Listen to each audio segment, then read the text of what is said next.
Bonjour à tous, merci de votre présence pour ce webinaire qui est sur le thème de la structuration d'une démarche à impact. Il est présenté par Timothée Elkiel, désolé si je prononce mal le nom de famille, qui travaille chez R3 Impact et qui va vous présenter la démarche. Je pense que tout au long, justement, vous pouvez poser vos questions à ce que j'ai compris, Timothée. Donc voilà, n'hésitez pas si vous voulez avoir des précisions en cours d'entretien, et il y aura dans tous les cas le temps d'échange en fin de webinaire pour rajouter les questions que vous n'aurez pas eu l'occasion de poser. Voilà, n'hésitez pas à mobiliser le chat ou juste parler directement comme vous préférez. Je te laisse la parole, Timothée. Merci. Merci de l'invitation. Merci aux participants de prendre un petit temps pour vous sensibiliser et vous acculturer à ce sujet qui parfois, quand on est une PME, peut nous sembler un peu loin et un peu vague. Donc moi, mon boulot aujourd'hui, ça sera de rendre tout ça beaucoup plus clair, enfin je l'espère, de répondre bien sûr à vos questions. L'idée, c'est vraiment que ça soit dans l'échange, parce que je ne vais pas forcément tous vous voir en fonction de quand je vais partager l'écran, donc ça, c'est toujours un petit peu problématique. Mais en tout cas, n'hésitez pas à écrire sur le chat, peut-être, si tu peux m'interrompre, n'hésite pas à m'interrompre s'il y a des questions au fil de l'eau, Ça marche. je les prendrai. L'idée, c'est que ce soit vraiment le plus participatif possible. Et donc, n'ayez pas de barrière à poser des questions pendant la présentation qu'on va vous faire. Donc, on a 1h30 jusqu'à 17h. Donc, moi, je m'appelle Timothée Elkiel. Donc, je dirige une structure qui s'appelle R3 Impact, qui est dédiée à la transition écologique et sociale des petites et moyennes entreprises. Donc, moi, mon sujet, c'est comment rendre accessibles ces questions de transition écologique et sociale aux petites et moyennes organisations. Et donc, c'est un webinaire que je fais dans le cadre d'un partenariat qu'on a avec BPI France, qu'on a proposé du coup à Leader Occitanie de le déployer au sein du réseau. Donc, c'est un partenariat qui vise au niveau de BPI France de faciliter justement la sensibilisation auprès des entrepreneurs sur ces questions de transition écologique et sociale. Est-ce que vous voyez bien mon écran? C'est bon? C'est tout bon pour moi, oui. Ok, bon, du coup, le programme.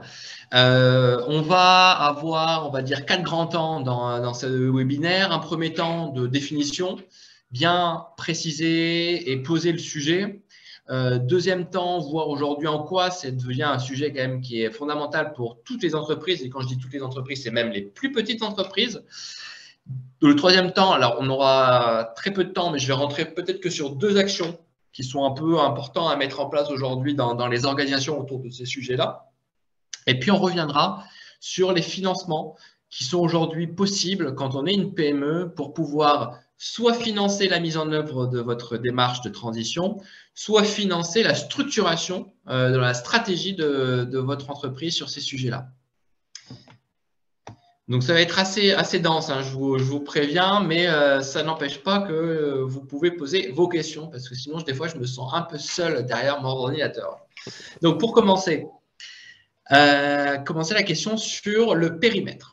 Donc, qu'est-ce qu'on appelle déjà RSE? Ce que je voulais vous montrer, c'est une définition européenne de la RSE. En gros, juste pour comprendre, c'est que la RSE, c'est pas juste répondre aux obligations réglementaires. Donc, quelqu'un qui me dit je suis de la RSE, bah oui, je trie mes déchets ou j'ai mis en place, je ne sais pas moi, des choses au niveau social. Ça, trier ces déchets aujourd'hui, normalement, c'est obligatoire. Donc, la question des obligations juridiques, c'est pas RSE. Ce qui est, on va dire, une démarche RSE, c'est d'aller au-delà de ces obligations juridiques. Le sujet, c'est quoi? C'est de créer une stratégie de développement durable, RSE, qui permette d'être viable économiquement, tout en intégrant dans son enjeu de développement les enjeux sociaux, les enjeux sociétaux, les enjeux environnementaux. Donc, ce qu'il faut retenir de cette définition qui est un peu éloignée quand même du concret pour vous, c'est juste que quand on parle de développement durable ou qu'on parle de RSE, on parle de la même chose.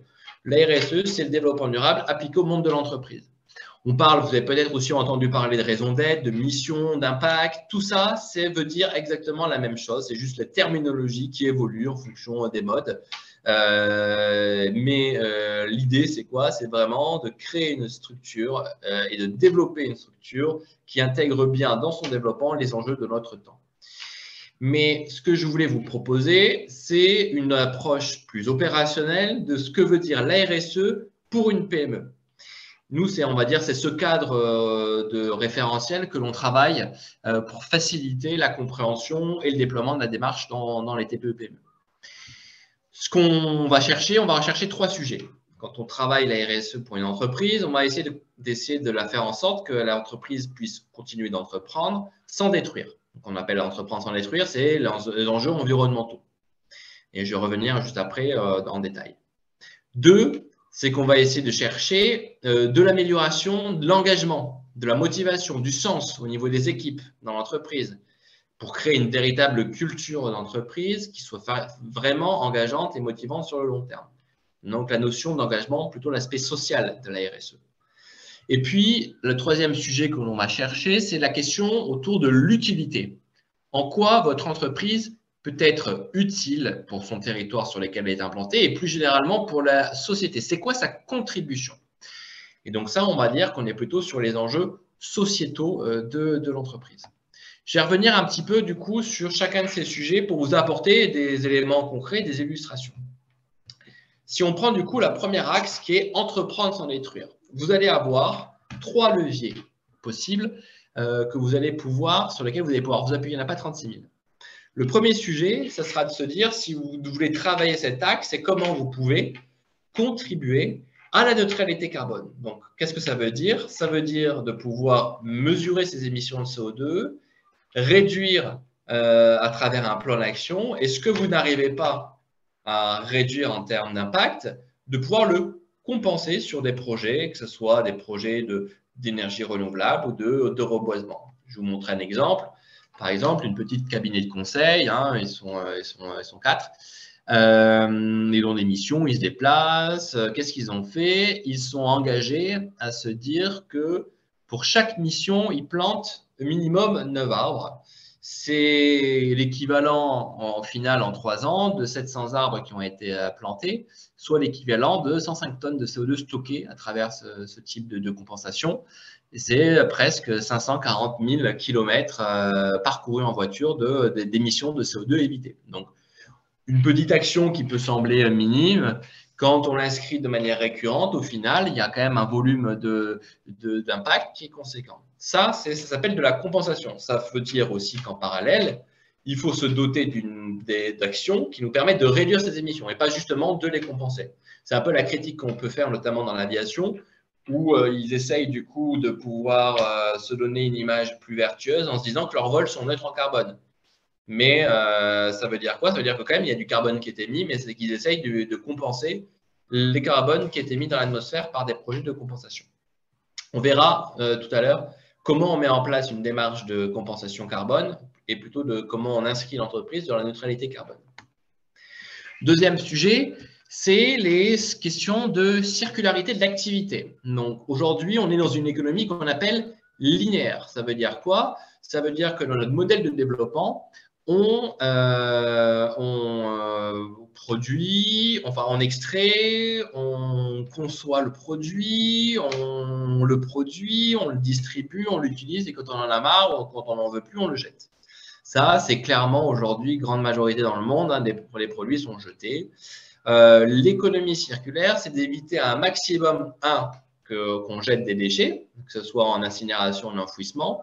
2, qu'on recycle, on va dire, le plus possible les déchets que l'on n'a pas réussi à éviter. Et donc, l'économie circulaire, c'est de faire en sorte que jamais jamais un produit devienne un déchet qui soit recyclé, incinéré ou enfoui.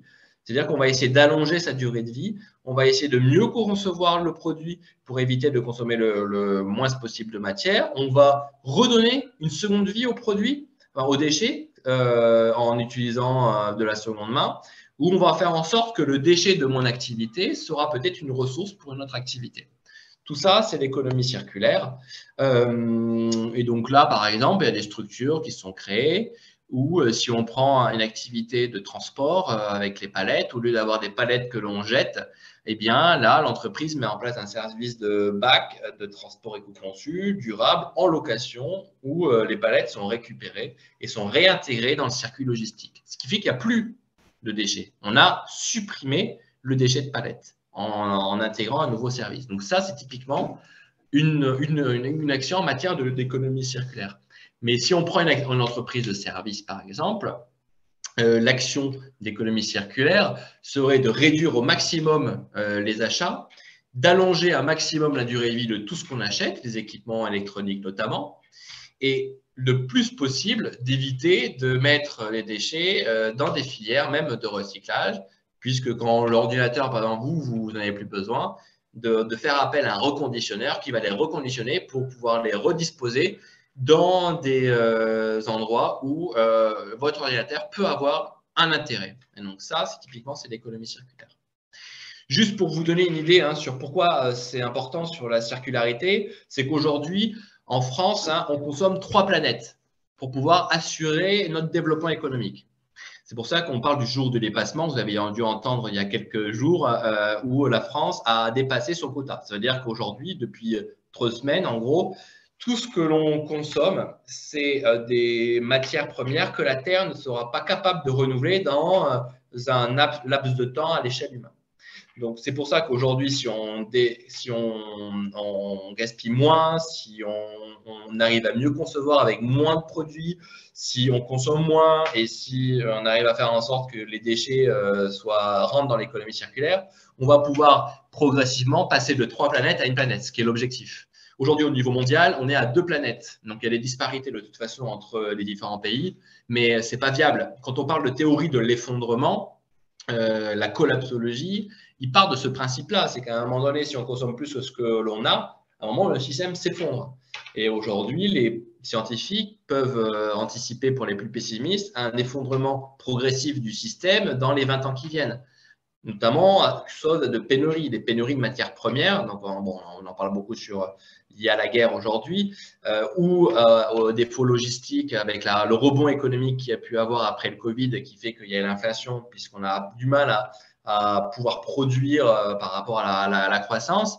Mais ce qu'on ne parle pas, quand on va ajouter une couche sur la disponibilité notamment des matériaux qui rentrent dans énormément de produits et de composés électroniques. On a certains composés, certains matériaux dont on connaît une disponibilité d'à peine 10 ans. Et donc, ça va créer des tensions dans les années qui viennent, très, très fortes. Et donc, l'enjeu, c'est vraiment de pouvoir arrêter de gaspiller cette matière première, de pouvoir faire en sorte que ces matières premières puissent être réutilisées quasiment à l'infini. Sinon, dans les années qui viennent, on risque de multiplier ce genre de crise des matières premières.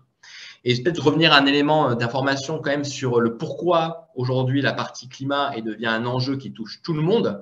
Et quand je dis tout le monde, ce n'est pas que les gros pollueurs qui ont une part aussi de responsabilité dans tout ça, ou les citoyens où on a aussi une part de responsabilité, et les États qui ont aussi une part de responsabilité. C'est que même les petites entreprises ont des choses à faire en fonction de leur taille, en fonction bien sûr de leurs moyens. Mais pour vous donner une idée, je sais peut-être que certains en ont entendu parler, ce qui nous sépare de la dernière époque glaciaire, donc là où on existait encore à nos ancêtres, il y a à peu près 10-15 000 ans.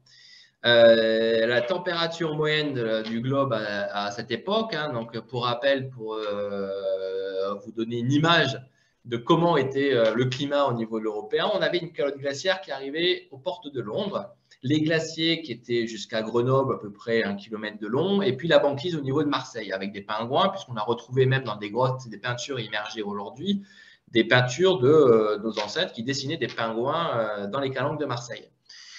Ce qui nous sépare aujourd'hui de ce monde-là à notre monde actuel, c'est 4 degrés en moins. Donc, 4 degrés en moins, on peut dire, quand on parle de météo, 4 degrés, c'est sûr qu'on se dit, bon, on pourra vivre. Mais 4 degrés en moins au niveau de la planète, c'est énorme. Et ça provoque ces changements climatiques que l'on a pu voir il y a 15 000 ans. Et 4 degrés en moins, c'est très facile de pouvoir… enfin, 4 degrés en plus, on est malheureusement aujourd'hui dans une trajectoire à 3,5 degrés. L'accord de Paris, dont on a beaucoup entendu parler, doit limiter le réchauffement climatique à 2 degrés. Normalement 1,5 degré, mais aujourd'hui, on a quasiment lâché l'affaire sur les 1,5 degrés parce qu'on a déjà augmenté de 1,1 degré. Donc, tout l'enjeu, là, c'est de mettre le frein à main tout de suite sur nos émissions de CO2 dans cette décennie. Pourquoi? Tout simplement, c'est que le réchauffement, ou plutôt, il faut appeler le dérèglement climatique, dans lequel on constate de plus en plus d'effets, ce n'est pas un dérèglement climatique qui est issu des émissions que l'on fait aujourd'hui. C'est un dérèglement climatique qui est issu des émissions qu'on a fait il y a 20 ans et plus. Il y a à peu près 20 ans entre le moment où on émet du CO2 ou des gaz à effet de serre et un moment donné où, par l'inertie du climat, le gaz à effet de serre que l'on émet dans l'atmosphère va commencer à avoir des impacts sur le climat. Et donc, le problème, vous allez vous en rendre compte très vite, c'est qu'il y a 20 ans, on émet beaucoup plus de CO2 qu'il y a 30 ans, et il y a 10 ans, on émet beaucoup plus de CO2 qu'il y a 20 ans. Et aujourd'hui, on émet beaucoup plus de CO2 qu'il y a 10 ans. Donc, on est dans un rythme d'accélération. Donc, ce que l'on sait, c'est quoi que l'on fasse aujourd'hui, dans les 20 ans qui viennent, le dérèglement climatique va continuer à accélérer. Mais il ne faudrait pas que dans 20 ans, et donc les émissions que l'on met aujourd'hui, que ça continue d'accélérer parce que là, on aurait du coup des problématiques qu'on ne saurait plus gérer, on dépasserait le cadre des 2 degrés, on rentrerait dans ce cadre assez incertain des plus 3, voire plus 4 degrés. Et donc, chaque gramme de CO2 que l'on peut éviter à partir d'aujourd'hui sera d'autant de grammes de CO2 qu'on va économiser pour à partir à peu près 2040. Donc, c'est pour ça, et je reviendrai un peu spécifiquement sur ça, qu'il y a beaucoup d'aides aujourd'hui de l'État qui sont mises sur la table pour pouvoir vous aider, vous, en tant que PME, à prendre ce sujet de manière opérationnelle, facile et accessible financièrement. Et j'en reviendrai en fin de programme. Et troisième sujet sur l'entreprise, l'impact sur les hommes et les écosystèmes, là, c'est de se dire comment je peux mettre sur le marché des produits ou des services qui ont un impact limité sur la santé. C'est typiquement, si je prends l'exemple d'un rouge à lèvres, le Rouge Français, une petite marque de 10 salariés, eux, ils ont misé sur du maquillage et notamment du rouge à lèvres sans substances controversées dans les produits. Sur le deuxième axe, l'engagement des équipes dans l'entreprise. Quand on parle de ça, en RSE, on va travailler sur 3 sujets. On va vous aider à travailler sur améliorer le partage dans l'entreprise, le partage de la valeur, de la vision, le partage de la convivialité, le partage de la richesse produite. Donc, tout ça contribue à créer du sens et de l'engagement. Je voulais vous donner un exemple d'une entreprise, une PME, ils sont 150, peut-être que certains l'ont vu, ils sont passés sur le journal de 20h à France 2, le patron, il avait accumulé un petit pactole au fil des décennies et puis il a décidé de reverser 1,6 million de primes en participation en basant et en l'annexant sur l'ancienneté des salariés pour valoriser et mieux partager la richesse qui a été créée par l'ensemble des salariés. Et donc, c'est vrai que quand on partage cette richesse de manière beaucoup plus équitable, les salariés, quand ils reçoivent ça, sont quand même plus motivés et reconnaissants vis-à-vis du dirigeant. Deuxième sujet sur l'épanouissement professionnel des salariés. Là, qu'est-ce qu'on travaille quand on fait la RSE? C'est de vous aider à faire en sorte que dès l'intégration jusqu'à la sortie, quelles sont les actions qu'on va mettre en place en matière de formation, d'évolution professionnelle, de management qui vont faire que votre salarié va pouvoir se développer, apprendre de manière bienveillante. Et quand on apprend des choses en continu et quand on se sent, quand on est écouté, quand on est reconnu, quand on est valorisé dans une entreprise, on a beaucoup plus tendance à rester et donc à être fidèle. Et donc, typiquement, je voulais vous donner un petit exemple d'une PME qui est basée en Bretagne qui fait des portails, par exemple. Eux, ils avaient une problématique, c'est qu'ils n'arrivaient pas à recruter. Donc ça, je pense que ça parle à tout le monde. Pourquoi ils n'arrivaient pas à recruter? C'est que les caractéristiques et les qualifications qu'ils demandaient pour construire leur portail, en fait, au fil du temps, ça a disparu. Donc, ils se sont dit, au lieu de galérer à trouver des profils qui ont un savoir-faire, on va plutôt recruter les gens sur un savoir-être par rapport à des valeurs, par rapport à l'ADN de l'entreprise. Et on va donner plutôt la chance à n'importe qui. On s'en fout du CV. On arrête le recrutement par CV. on a un parcours de recrutement où on va plutôt jauger de la motivation et du savoir-être de la personne. Et une fois qu'on a validé cette partie, on a une école de formation dans laquelle on fait rentrer les gens et ils ont 105 heures de formation pour apprendre le métier. Et ensuite, on les met du coup sur les lignes de production. Donc ça, voilà, c'est des actions. Et puis enfin, sur le bien-être des salariés, c'est l'autre axe de travail. Quand on travaille sur le social et qu'on fait le lien avec la RSE, c'est le bien-être physique et psychique. Donc le bien-être physique, c'est des sujets qui sont historiques, c'est la santé et sécurité au travail, clairement. C'est l'ergonomie des postes, c'est les troubles musculo-squelettiques. Et il y a une nouvelle dimension qui arrive, qui se renforce avec le Covid, c'est le bien-être psychologique, c'est les risques psychosociaux, c'est les risques de burn-out. Et dans le bien-être psychologique, il y a une notion qui est souvent très délicate à intégrer chez les entreprises, c'est la notion des salaires, la notion de la rémunération, la notion des évolutions salariales. Là, je pense que tout dirigeant aujourd'hui, on va être confronté à une problématique liée à l'inflation. Qu'est-ce qu'on fait par rapport à ça et comment on répercute ou pas, en fonction de nos possibilités, en fin d'année sur l'évolution des salaires. Bon, il y a des entreprises qui ont fait le choix d'une transparence totale avec une adoption de la rémunération en conscience, décidée par les employés, validée par des comités de direction. Je vous ai mis voilà, une structure Infusio, un petit cabinet de conseil de 26 salariés qui a mis en place cette façon de faire le choix de la rémunération. Il y a des vidéos, s'il y en a qui veulent regarder un peu comment ils expliquent les difficultés qu'ils ont eues pour mettre en place ce type de système. Et puis enfin, sur la troisième volet, la question de l'utilité, là, c'est simple, on va travailler sur plusieurs choses. On travaille, vous allez travailler, si vous voulez structurer une démarche RSE, sur la question de la mission. Quelle mission vous voulez vous doter qui contribue à répondre à des enjeux sociétaux qui vont dépasser le cadre de l'activité purement mercantile. Et donc, je reviendrai après sur les statuts qui existent aujourd'hui qui sont permis pour vous faire connaître. Donc là, typiquement, c'est une plateforme de commerce. Eux, ils ont positionné leur plateforme sur le consommer mieux en lien en disant que si on consomme mieux, on aura une société meilleure. Et donc, avec des objectifs qui sont fixés ils veulent démocratiser la consommation en engageant les salariés sur ce type de sujet. Donc, c'est une raison d'être, c'est travailler, on va dire, ce qu'on appelle la raison d'être et la mission d'entreprise. Je reviendrai après plus précisément sur ça. Le deuxième levier que vous allez pouvoir avoir comme axe de travail, quand vous voulez renforcer l'utilité, on n'a pas tous la possibilité d'avoir un produit écolo, d'un service qui répond à des enjeux de transition écologique et sociale. Il y a des choses, je ne sais pas moi, si on fait de la comptabilité, si on fait des meubles, si on fait du jambon, il n'y a pas vraiment de mission. Donc, ce n'est pas grave si une entreprise n'a pas de mission hyper ancrée dans la transition écologique et sociale. Vous allez pouvoir renforcer votre utilité sur d'autres leviers.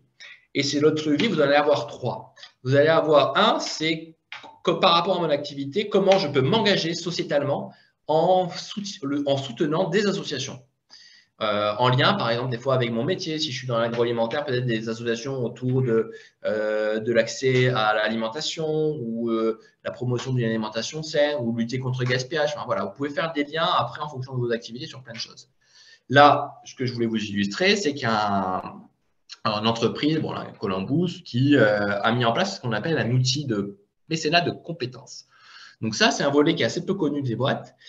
Vous connaissez, vous faites du don financier, voilà. Souvent, c'est le club de foot parce que voilà, il y a le fiston qui est là. Mais on peut faire ce qu'on appelle du mécénat de compétences. C'est que vous mettez à disposition des ressources chez vous, du temps, un comptable, un directeur marketing, de la communication ou n'importe qui, et vous l'allouez à un temps défini à une association de loi 1901 reconnue d'utilité publique.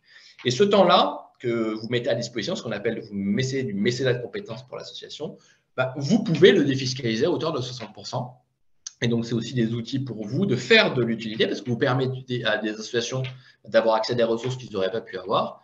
Et vous, en contrepartie, vous pouvez réduire 60% de son coût au niveau des impôts. Donc, il y a plein de choses à faire en matière d'engagement sociétal. Sur la diversité des équipes, c'est aussi, vous avez aussi la possibilité, de par le choix que vous allez faire de recrutement, de favoriser ou de faciliter l'insertion de jeunes, l'insertion de seniors, l'insertion de personnes en situation de handicap, l'insertion de personnes éloignées de l'emploi de plus de 2 ans, ou des gens qui sont en difficulté. Enfin, il y a les choix que vous allez faire en matière de recrutement vont faire que vous allez avoir une utilité plus ou moins forte par rapport aux enjeux notamment sociaux d'intégration par l'insertion par l'emploi. Bon là, ça peut être par exemple faire appel à des entreprises adaptées comme le Chêne pour produire vos meubles, ramasser vos déchets, l'entretien de ménage ou des entretiens de prestations de vos espaces verts.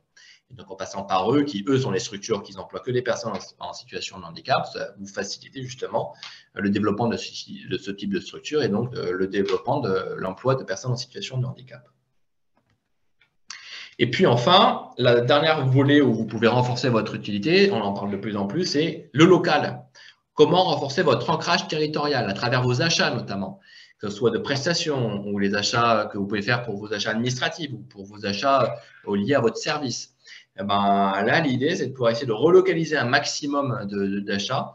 Et ce qui est intéressant, c'est pour ceux qui travaillent peut-être avec le monde des collectivités, vous avez même des outils qui vous aident à valoriser votre ancrage territorial auprès des collectivités, auprès des villes, auprès de la région, en disant que si vous passez par moi, je suis capable de vous dire combien d'euros ça génère pour votre commune, combien d'emplois directs et indirects ça génère pour votre collectivité. Et donc, je vous ai pris l'exemple de Poisson Packaging, c'est une entreprise de PME qui fait du packaging de 100 salariés, qui a mis en place cet outil de mesure de ce qu'on appelle de l'empreinte économique de la région. Voilà pour une introduction pour bien montrer le sujet. Vous voyez que c'est des choses très diverses qui peuvent être mises en place. Et aujourd'hui, ce qui est le plus important, c'est de se dire ensuite comment tout ça, je le fais vivre dans la démarche, comment je le structure, comment je le pilote. On en parlera dans la troisième partie. Et comment je le fais savoir, comment j'intègre mes équipes dans ce projet-là qui, comme vous le voyez, est hyper intéressant. Enfin, je suis moi un collaborateur dans une entreprise qui me propose de structurer une démarche RSE et de travailler sur tous ces sujets, toujours en lien bien sûr avec l'activité, parce que tout ça, il faut que ça soit lié à l'activité. C'est juste une façon de repenser l'activité en lien avec les enjeux. C'est que du plus, ça fait que motiver. Les jeunes aujourd'hui, les moins jeunes, si vous faites des demandes en disant qui veut travailler sur ces sujets, vous allez en avoir beaucoup plus qui veulent que ceux qui ne veulent pas. Et donc, ça sera ce qu'on va travailler juste après. Mais d'ailleurs, ce que je voulais bien m'assurer, c'est du coup, est-ce que sur la partie, déjà sur cette introduction, est-ce qu'il y a des questions? Est-ce que c'est clair? N'hésitez pas parce que je ne vous vois pas. Permettre d'intervenir, moi je trouve ça clair, mais je trouve que ça part un peu dans différentes directions et qu'il n'est pas forcément facile d'identifier ce qui est applicable à chaque domaine et dans quelle mesure on peut avoir des idées pour valoriser ce qu'on fait déjà. Ouais, c'est une très bonne remarque. Et c'est au fait ça, pourquoi c'est une problématique qui est dans toutes les entreprises. Aujourd'hui, pourquoi vous avez cette problématique? C'est que vous allez faire des choses donc, par opportunité, par envie, sur un certain nombre de sujets, etc. etc. Mais tant que vous n'avez pas ce fil rouge qui va vous permettre de concentrer votre énergie sur des engagements que vous fixez, vous allez écarter du coup des enjeux et vous allez garder que certains enjeux, en effet, ça va être compliqué de structurer la démarche. Et je vais vous montrer dans la deuxième partie comment justement on arrive à faire des bons choix et à orienter du coup l'énergie sur des engagements et quelques enjeux et quelques combats qui vont vous permettre ensuite d'orienter toute votre démarche. Et en effet, en choisissant, vous allez renoncer à certains enjeux parce que c'est pas pour vous, ça ne sera pas forcément le plus pertinent. Mais c'est vraiment tout l'enjeu. Hein. Et c'est que comme ça que vous allez pouvoir réussir à avancer, c'est à structurer tout ça et à décider des combats que collectivement vous souhaitez vous fixer en interne. Là, ce que je trouve surprenant, quand je découvre votre démarche, je ne sais pas si elle est unique ou pas, j'en doute. On a l'impression qu'il y a 3 grands thèmes avec chacun 3 ou 4 sous-chapitres. Et en fait, pour participer à mon niveau à une évaluation EcoVadis qui voulait mesurer le niveau de performance RSE, ce ne sont pas du tout des thèmes qui sont évalués par EcoVadis. Donc, est-ce que, Alors, votre découpage dans 4 grands thèmes et sous-chapitres est unique? Est-ce que c'est votre perception? Est-ce que c'est quelque chose qui est normé, j'ai envie de dire, parce que le RSE, on entend plein de choses et ça part un peu dans tous les sens. Je me disais, quoi ouais, valoriser? ouais, On a des clients qui ont des visions autres. Il y en a des clients qui, dans le RSE, vont dire, moi, je vous parle que empreinte carbone. Il y en a qui vont dire, je vous parle que ceci, que cela. Donc, bon, on va voir. Peut-être quand vous allez dire communiquer au travers de tout ça, peut-être que les slides suivants vont permettre d'éclairer un peu mon questionnement. Mais... non, mais alors non, mais le questionnement, si c'est par rapport à EcoVadis, nous aujourd'hui, la démarche qu'on fait avec EcoVadis, c'est qu'on aide à améliorer la notation. Parce que peut-être que là, je ne suis pas rentré dans les détails, mais en fait, tout ce que l'on fait alimente EcoVadis, par exemple. Donc, par exemple, sur les achats responsables, sauf que les achats responsables, c'est vrai qu'eux, ils n'en parlent pas ça comme ça. Mais parce que là, on est rentré de manière assez macro. Mais les achats responsables, au fait, ils vont avoir des implications. Alors, je vais remettre dans mon petit schéma là. Les achats responsables, au fait, ils vont toucher la contribution au carbone, la circularité et sur la santé. Mais moi, ce que j'ai essayé de faire, parce que ça fait une dizaine d'années qu'on travaille sur ces sujets, le problème d'EcoVadis, c'est que je trouve que c'est assez hors sol pour les boîtes, c'est d'essayer d'aller chercher plutôt des choses plus opérationnelles, de travailler sur des notions qui, normalement, ou sur lesquelles vous notamment sur le social, on travaille toujours sur le développement des compétences, sur le bien-être, sur le partage, sur tout ça. C'est des sujets qu'on traite au quotidien. La façon, c'est de comment on les colorise différemment. La démarche que je vous montrerai après sur les labels, hein, d'ailleurs, on pourra montrer sur la raison d'être.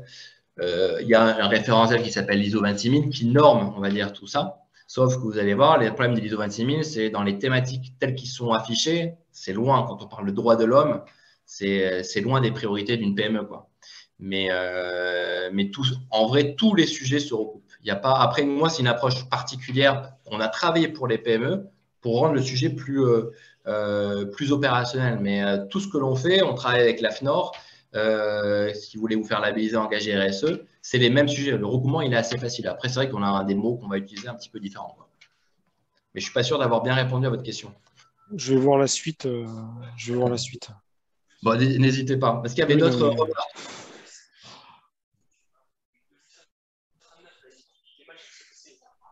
Ah, j'entends des bruits, mais je ne sais pas si c'est… Bon, je vais couper mon micro. Je pense que j'ai du monde autour de moi dans mon bureau. Je pense que c'est plutôt ça que vous entendez. Pas d'autres questionnements sur déjà le périmètre, ce qui est déjà important. Mais en effet, hein, vous voyez, les sujets sont larges. En fait, on touche à tous les sujets. Et je n'ai pas rentré après dans le détail des sous-engagements, mais par exemple sur EcoVadis, on parle beaucoup d'éthique des affaires parce que c'est une notation qui vise à évaluer la vigilance entre un grand donneur d'ordre et un fournisseur. Donc eux, ils vont plutôt regarder sur la partie corruption, sur la partie éthique des affaires. Bon, tout ça, je ne l'ai pas mis en avant comme ça parce que on va dire, pour moi, c'est même pas de la RSE, c'est de la compliance. Mais bon. Mais en tout cas, déjà, si c'est clair sur ça, je vais passer à un autre sujet qui était de vous dire un petit peu le contexte réglementaire dans lequel se couvrent ces sujets de RSE. Il faut quand même savoir que normalement, la loi, hein, le code civil, oblige toute société, hein, quelle que soit sa taille, à être une société RSE. En gros, ça veut dire quoi? Que toute société doit gérer son intérêt social en prenant en considération les enjeux sociaux, environnementaux de son activité. Donc, clairement, il n'y a pas de contrôle. Il n'y a personne qui va venir de la part de l'État voir si vous êtes bien RSE ou pas. Donc, c'est un problème dans la loi, clairement, qui fait que, à part quand vous êtes une société de plus de 500 salariés, où là, vous avez une obligation supplémentaire de reporting extra-financier, donc de reporting RSE. Mais sinon, si vous êtes moins de 500, et à partir de 2023, si vous êtes moins de 250, pour l'instant, vous n'avez pas d'obligation. Mais je tiens quand même à vous dire que dans les années qui viennent, et je pense que d'ici 2025, le seuil de 250 qui sera abaissé à partir de 2023, on va abaisser aux entreprises de plus de 50 salariés. Je pense que les seuls qui vont être aujourd'hui un peu exemptés dans la décennie qui viennent, c'est les entreprises de moins de 50 salariés. Par contre, pour tous les autres, vous avez une loi, la loi PAC, qui a été créée il y a 4 ans maintenant, et qui permet aux entreprises volontaires de faire 2 choses. 1, de pouvoir modifier leur statut et d'intégrer dans leur statut une raison d'être. En gros, les principes que l'entreprise va se doter et sur lesquels elle entend affecter des moyens pour réaliser ses objectifs en lien avec sa raison d'être. Donc ça, Clairement, il n'y a pas de reconnaissance derrière, hein, mais c'est juste, ça permet voilà, de montrer que vous dotez d'une raison d'être et donc que vous souhaitez avoir une entreprise qui va essayer d'avoir des contributions environnementaux, sociaux et sociétaux différentes. Et puis, il y a un statut particulier qui a été créé, qui est spécifique à la France, qui est le statut d'entreprise à mission. On vous avez beaucoup entendu parler, je pense, et on confond un peu la mission, la raison d'être, la RSE, tout ça, c'est vrai que c'est un peu la pagaille. Dites-vous simplement, la mission, enfin le statut d'entreprise à mission, c'est une démarche RSE classique, puisque dans la mission, qu'est-ce que vous devez faire? Vous devez faire une raison d'être, définir des engagements avec des objectifs et avoir un comité pour suivre tout ça. Ça, c'est ce qu'on fait dans une démarche RSE. La seule différence avec la RSE classique, telle qu'on peut la faire dans la mission, c'est que vous allez vous-même vous contraindre à quoi? À faire en sorte que tous les 18 mois, il y a quelqu'un qui vient vous auditer, missionné par l'État, pour vérifier que ce que vous avez inscrit dans le statut d'entreprise à mission, vous le respectez bien. Donc, en gros, c'est de la RSE avec de la contrainte. Et donc, ça peut être la suite de votre projet. Déjà, faire une démarche RSE, on verra ce que ça veut dire. Et ensuite, si vous voyez que ça se met bien, que ça se développe bien, bah, vous allez pouvoir très facilement obtenir le statut d'entreprise à mission et pas craindre au bout de 18 mois la contrôle et qu'on vous retire le statut. Peut-être pour anticiper des réponses, aujourd'hui, être une entreprise à mission, ça ne vous apporte rien de manière fiscale ou autre. C'est juste en termes de marketing et de communication, ça vous fait rentrer dans cette communauté assez fermée aujourd'hui, 400 entreprises, même si on vise 3000 d'ici 2025, qui ont déjà ce statut d'entreprise à mission. Donc moi, je suis en train, par exemple, de le mettre en place. Mais déjà, moi, le conseil que je vous donne, si vous débutez, et quand je dis débuter, pour moi, ça veut dire quoi? C'est que vous faites de la RSE, vous avez fait des actions et tout, mais, mais vous n'êtes pas capable, par exemple, de me dire c'est quoi vos 3 engagements et les objectifs que vous fixez et la feuille de route que vous menez. Ça, être capable de dire ça et donc de l'avoir structuré, c'est à peu près 20% des PME en France. Et encore, je suis gentil, je pense que c'est entre 15 et 10%.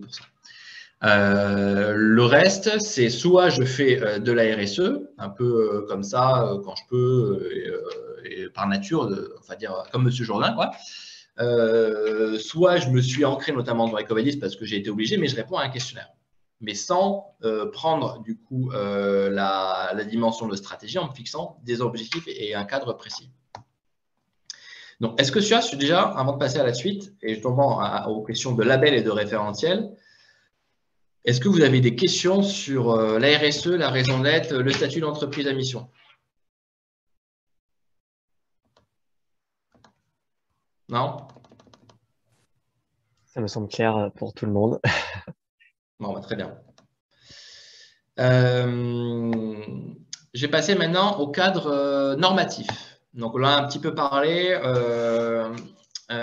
cette notion-là de label et de référentiel. Donc, il y a une norme.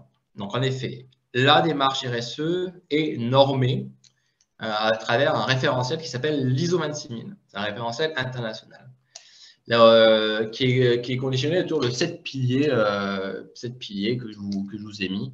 Droits de l'homme, gouvernance de l'organisation, questions relatives aux consommateurs. Donc ça, pour répondre au monsieur, j'ai oublié j'ai pas vu votre prénom. Théoriquement, Ecovadis, qu'est-ce qu'ils ont fait? Ils ont essayé fidèlement, ils ont essayé de rester sur ces piliers-là.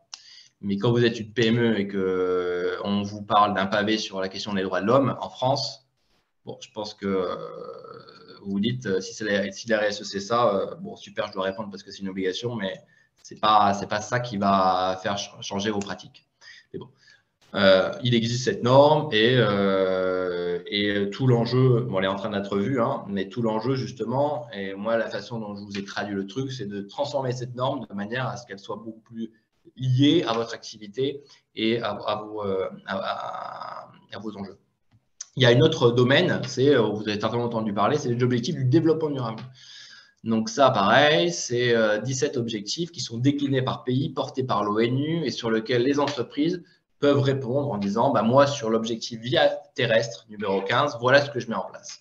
Et donc, vous pouvez valoriser au niveau international à travers l'engagement de votre entreprise sur quel objectif du développement durable vous avez contribué.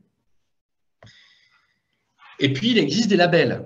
Alors, je parlerai après d'EcoVadis parce que EcoVadis n'est pas un label, c'est une notation RSE qui a été utilisée par les grands donneurs d'ordre comme, on va dire, pour moi, une façon un peu de se laver les mains. Dans quelque sens, c'est que du coup, ils ont une obligation de vigilance de la part de leurs fournisseurs. Sauf qu'ils n'y connaissent rien. Donc, ils se disent quoi? Super, j'ai un outil qui me permet de déléguer mon évaluation à travers une plateforme. Et comme ça, mes fournisseurs, je les oblige un peu à répondre au truc. Et ils ont une note. Et au moins, voilà, je fixe un cadre. Si, il y en a qui vont dire, bon, il faut déjà le faire. Il y en a d'autres qui vont créer, si vous êtes moins de 55 sur 100, vous ne pouvez pas travailler avec nous. Mais ça reste une notation. Il n'y a pas de démarche de continu, de vérification par un tiers sur site, contrairement au label RSE où il y a une démarche d'amélioration, des niveaux, différents niveaux, avec un auditeur qui vient chez vous vérifier que ce que vous avez répondu est correct. Donc ça, c'est par exemple le label engagé RSE qui est porté par l'AFNOR. Il y a le label Lucie qui est par rapport au label Lucie, en gros, vous pouvez être pas trop bon, mais vous pouvez quand même avoir le label et là, ils vont plutôt évaluer votre progression sur les 3 ans. Le label engagé RSE de l'AFNOR, si vous n'êtes pas à un certain niveau de maturité, vous n'avez pas le label, mais après, vous avez différents grades, 1, 2, 3.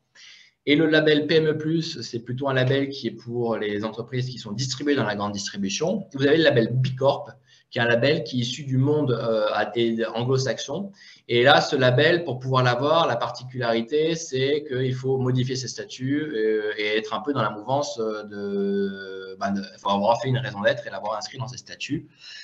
Sauf que le label Bicorp, contrairement au label Lucie, le label engagé RSE, il n'y a pas quelqu'un qui vient chez vous avec un audit sur site. Donc, il est peut-être un peu moins crédible que le label Lucie ou le label engagé RSE.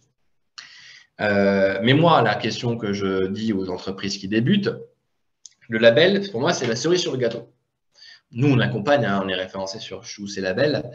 Donc, moi, j'essaie d'être agnostique et en fonction des besoins des gens, je les aiguille sur tel ou tel label qui me semble le mieux par rapport à leur secteur. Mais moi, le sujet, c'est surtout d'abord ne pas vous engager dans des labels tant que le cadre de votre démarche n'est pas fait. Ça ne sert à rien de se mettre des contraintes. Le plus important pour une PME, c'est de construire une démarche déjà à son rythme et sur lequel on peut s'engager sur des choses sur lesquelles on a envie de s'engager. Et après, il est très facile de labelliser une démarche RSE, que ce soit Lucie, engagé RSE, parce qu'en fait, tout le monde parle des mêmes sujets. Ce qui est le plus dur, c'est de faire les combats, de prioriser ces enjeux. Je vous ai mis quelques précisions sur les labels et un petit benchmark sur les labels qui existent.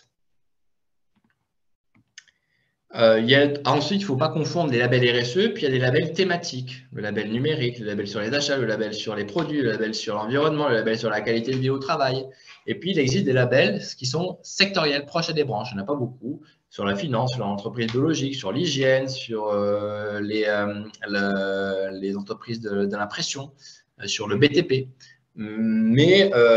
Et il y a une recommandation issue de l'État qui vise justement à faire en sorte que ces labels généralistes que je vous ai présentés tout à l'heure, engagé RSE, PME+, et autres, soient de plus en plus demain sectorialisés. Est-ce qu'il y a des questions sur les labels? Est-ce qu'il y a des entreprises qui sont labellisées ici? Non? Je ne vois pas, je ne sais pas comment on affiche. Ah oui, l'affichage comme ça. Alors, ce que je voulais vous proposer, c'est de passer juste quelques temps, 10 minutes, sur quelques notions quand même, de vous montrer en quoi aujourd'hui ça devient une urgence pour les entreprises d'aller sur ce type de sujet. Ce qu'on constate, c'est qu'il y a une pression grandissante de la part de vos parties prenantes, que ce soit l'État, les consommateurs, les investisseurs, les donneurs d'ordre, etc., etc. Je vais vous donner quelques chiffres. Aujourd'hui, les investisseurs, pour ceux qui en ont, certainement, ils vous demandent presque tous, chaque année, c'est quoi? Alors, ils appellent ça ESG, c'est encore un autre langage, mais c'est exactement la même chose. C'est pour ça que c'est un peu confondant parce que vu qu'on parle tous de la même chose avec des langages différents, parfois on s'y perd. Mais ESG, pour eux, c'est RSE pour une entreprise. Et donc, ils vont vous demander chaque année ce que vous faites, un tableau d'indicateurs. Certainement, il y en a qui ont dû avoir ça. Mais si vous êtes dans une logique de faire rentrer des fonds, sachez clairement qu'aujourd'hui, les investisseurs vont soit vous demander, ils vont faire ce qu'on appelle les due diligence RSE en amont de l'investissement, pour voir un peu si, avant d'investir, si c'est pas trop risqué d'investir chez vous parce que vous n'avez pas suffisamment bien pris en compte les enjeux RSE. Et donc, aujourd'hui, la RSE, ça voudra permettre aussi de rassurer demain des investisseurs qui puissent rentrer dans votre capital. L'État, bon, ça je pense que vous avez conscience, hein, clairement, que ce soit au niveau de l'Europe ou au niveau de la France, il y a, qu'est-ce qu'on constate? Une diminution des seuils, des contraintes. C'est-à-dire que plus on avance et plus les seuils diminuent. Avant, c'est plutôt les grands groupes, après, c'est les moyens groupes et maintenant, c'est les petits. Si on prend l'exemple de l'égalité homme-femme, donc qui fait partie de la RSE, dans la partie diversité, hein, dans la brique utilité que je vous ai montré, avant, c'était en 2018, c'est que pour les plus de 1000. En septembre 2019, c'est les plus de 250. Et maintenant, c'est les plus de 50 salariés. Donc ça, c'est sur plusieurs lois. Deuxième sujet, c'est un prix à payer plus cher pour ce qu'on appelle les externalités négatives. Que ce soit notamment la contribution climat-énergie, avec la taxation sur le taxe carbone. Les discussions en cours de l'Europe, c'est de mettre en place des barrières carbone au niveau de l'Europe et de mettre en place un prix du carbone qui se développe et qui est de plus en plus important. On est à 60 € la tonne, on va passer à 100 € la tonne. Et dans les études, ils montrent qu'il faudrait qu'on soit à 200 € la tonne en 2030.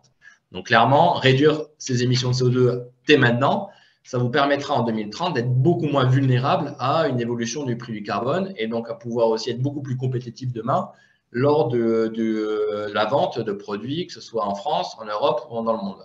Puisqu'on va mettre justement des barrières, on va faire payer plus cher des produits qui ont une empreinte carbone plus forte. Et ça, bon, ça soit sur le carbone, l'énergie, clairement, tout augmente de toute façon et ça va continuer et ça va s'accélérer. Et l'autre point, c'est la tendance du name and shame. Et donc, c'est une petite tendance qui se développe de plus en plus. C'est typiquement pour ceux qui sont peut-être soumis au décret tertiaire, dont la première obligation va avoir lieu en septembre. C'est pour les entreprises qui ont des locaux ou des entrepôts ou des hôtels ou des supermarchés de plus de 1000 m², des espaces à usage tertiaire. Ils sont obligés de mettre en place des plans de réduction. Et donc, la première étape, c'est au moins de suivre les émissions d'énergie et de les inscrire dans une plateforme gérée par l'État. Et s'ils ne les font pas d'ici septembre 2022, toutes les entreprises qui ne le font pas auront leur liste dans une plateforme, les mauvaises entreprises. Voilà. Donc, ça, c'est la tendance du name and shame avec mon petite amende et tout, etc. Donc, ça, c'est pour vous montrer qu'aujourd'hui, de toute façon, tout vous pousse de toute façon et ça va s'accélérer. Après, bien sûr, les donneurs d'ordre. Et ça, clairement, aujourd'hui, si moi, je vois bien une tendance de fond qui s'est accélérée depuis le Covid, c'est la partie EcoVadis. C'est les donneurs d'ordre, du coup, justement, qui vont vous demander qu'est-ce que vous faites et vous, qu'est-ce que vous faites en RSE. Ou qui vont vous dire, voilà, moi, maintenant, à partir de 2023 ou septembre 2022, j'en ai, moi, qui m'appelle en disant, tiens, à partir de septembre 2022, j'ai mon fournisseur, mon client qui m'a dit, si tu n'as pas 55 sur 100 sur EcoVadis, je ne vais plus pouvoir te référencer. Et donc ça pousse les entreprises à se poser des questions. Sauf que ces plateformes-là, c'est plus du process et de la documentation que de l'impact réel. Pour vous donner un exemple, EcoVadis avait noté Orpea niveau Platinum. Donc, il y a encore des problématiques justement d'évaluation des pratiques et de l'impact réel positif des entreprises en matière de RSE. Mais en tout cas, EcoVadis a le mérite de pousser à la réflexion les PME sur qu'est-ce qu'ils doivent faire en matière de RSE.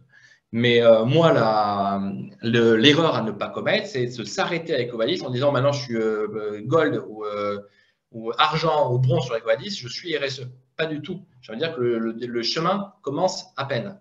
Et si vous voulez créer une structure justement qui a de l'impact, c'est bien d'utiliser EcoVadis parce que sinon vous n'avez pas le choix. Souvent, mais c'est de se dire, OK, maintenant, qu'est-ce que je fais et comment je choisis mes combats? Bon, les salariés, justement, ils seront impliqués, ils seront intéressés d'être impliqués, 62% des étudiants, 68% des salariés veulent être formés aux enjeux de transition écologique dans leur entreprise, donc ça, c'est des vecteurs d'attractivité, de fidélisation qui sont fortes. Et puis peut-être, quand même aussi, il n'y a pas que des contraintes dans la vie, Faire de la RSE, c'est aussi une façon de gagner en marge, parce que vous allez moins consommer, moins d'énergie, d'eau et de déchets, donc vous allez améliorer la performance opérationnelle et donc la marge de vos produits. Vous allez mieux anticiper les risques réglementaires, en termes d'augmentation du chiffre d'affaires, aussi, hein, en se positionnant sur ce nouveau type de sujet, vous allez pouvoir innover, des nouveaux produits, des nouveaux services. Vous allez pouvoir travailler votre marque employeur et donc mieux attirer les talents, avoir des salariés plus engagés, donc plus productifs. Hein. Quand même, le coût aujourd'hui du désengagement et du mal-être en France, hein, c'est 11 000 € par an par salarié en moyenne, avec des différences selon les secteurs. Sachant que sur ces 11 000 € par an par salarié, vous avez à peu près 50% du coût qui est compressible, donc sur lequel vous allez pouvoir jouer par des pratiques sociales, sociétales, plus engageantes, plus motivantes, qui apportent plus de sens. Bon, vous avez 50%, c'est vraiment des choses qu'on ne peut rien faire, c'est du désengagement ou de l'absentéisme classique, qui ne sont pas liés à de l'engagement. Et puis, l'autre volet, c'est à l'amélioration de la cotation de la Banque de France aujourd'hui, qui intègre de plus en plus les investissements que vous pouvez faire en matière de RSE et qui améliore vos ratios à la cotation de la Banque de France.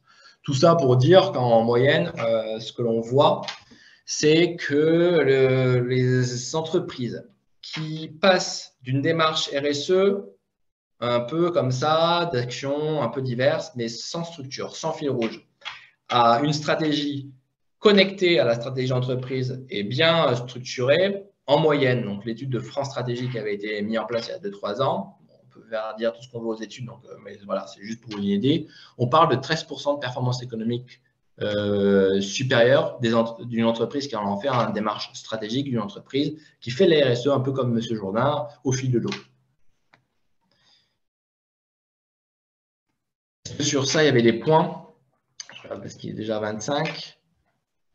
Peut-être pour vous inspirer, je voulais vous faire passer ce témoignage d'une entreprise, Pocheco, qui était dans le film Demain, qui est une entreprise, une PME qui produit des enveloppes dans le nord de la France, ils sont une centaine, et il a mis en place une démarche qu'il appelle l'écolonomie. Je voulais vous partager un petit peu cette vidéo, on va prendre 5 minutes, parce que je trouve ça, en tout cas son témoignage qui est plutôt inspirant. En 2015, c'est forcément un rôle qui intègre le fait que nous sommes dans un monde vivant, fragile. Monde vivant, fragile, c'est-à-dire que la société, les gens sont fragiles et sont en souffrance, mais aussi notre environnement. Le climat est en train de changer à une vitesse trop rapide, sous l'effet de l'action de l'homme, et l'environnement direct dans lequel on se trouve est largement dégradé. Dans notre région du Nord-Pas-de-Calais, par exemple, les terres, mais aussi les nappes phréatiques, les rivières, sont lourdement polluées par les effets des 2 premières révolutions industrielles. Donc, ma conviction, c'est qu'il faut qu'on apprenne, si on veut une industrie au XXIe siècle, il faut qu'on apprenne à considérer l'industrie de la reconstruction, ce qu'on a appelé, nous, l'économie, c'est-à-dire entreprendre sans détruire.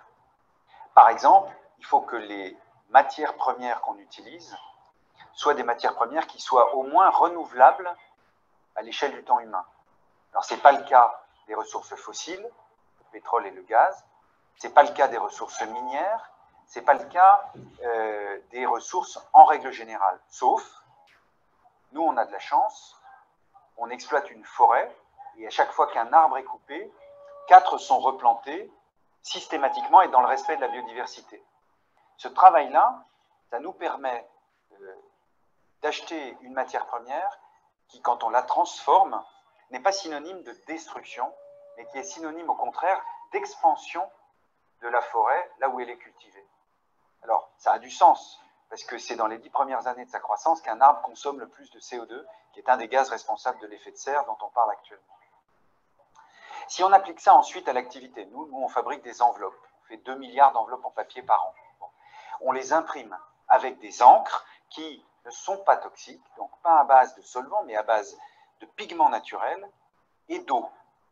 De sorte que, quand on a fini d'utiliser l'encre, dans les machines, il faut nettoyer les outils. On va pouvoir nettoyer nos outils avec du savon de Marseille et de l'eau de pluie. De l'eau de pluie parce qu'on la récupère sur la toiture. Dans un système végétalisé, une partie est renvoyée par évapotranspiration, mais l'autre partie est renvoyée dans des cuves. On récupère l'eau de pluie, on la mélange avec du savon de Marseille, on nettoie nos outils, et la boue qui en ressort est souillée mais non toxique. On la nettoie dans le système racinaire de notre bambousette phytorémédiation. C'est-à-dire que les bactéries du système racinaire décomposent les souillures, s'en nourrissent, et la seule biomasse qui est générée, c'est la tige du bambou elle-même. Au bout de 4 ans, cette tige est moins efficace, le bambou est moins efficace. On le coupe, on le réduit en pellets, on le sèche et on se chauffe avec, ce qui fait qu'on a aussi coupé le gaz. Donc l'économie, en fait, c'est démontrer qu'il est plus économique de travailler de façon écologique que de ne pas le faire. Donc au moment où on évoque, avec l'approche de la COP21, mais surtout avec les différents rapports du groupement intergouvernemental des études sur le climat, le GIEC, la rapidité à laquelle le monde change du fait de l'action humaine, l'industrie doit jouer son rôle dans la réduction du risque. Je ne sais pas si on va réussir, mais je n'ai aucun droit de continuer cette destruction massive alors que je suis au courant de cette destruction massive. Il y a là une responsabilité qui n'est pas celle de l'industriel, qui est bien au-delà de l'industrie. C'est la responsabilité des citoyennes et des citoyens. Pour mes collègues et pour moi, l'idée qui consisterait à penser qu'on peut continuer de détruire au prétexte que l'on va créer autre chose est inacceptable et elle est invivable intérieurement. On ne peut pas d'un côté entendre les mauvaises nouvelles sur le climat et d'un autre côté continuer de faire comme si de rien n'était. Donc depuis 20 ans dans cette usine, on a ces convictions-là et avec ces convictions-là, nous avons tout changé. Voilà, il dit un industriel qui vous dirait que c'est un beau discours, tout ça, c'est pas concret, ça coûte trop cher. Oh, plusieurs choses. Premièrement, je réagis sur c'est un beau discours. Oui, enfin ici, ce sont des actes que l'on peut venir vérifier.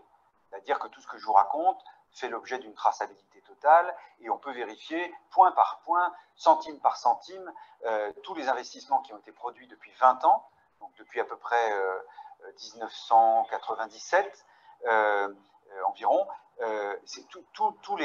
Tout a été fait pour aller dans cette direction-là. C'est-à-dire qu'à chacun de nos investissements, on a décidé de, 1, réduire la pénibilité ou la dangerosité des postes, 2, baisser l'impact de l'activité sur l'environnement, et 3, gagner de la productivité pour rester dans la compétition.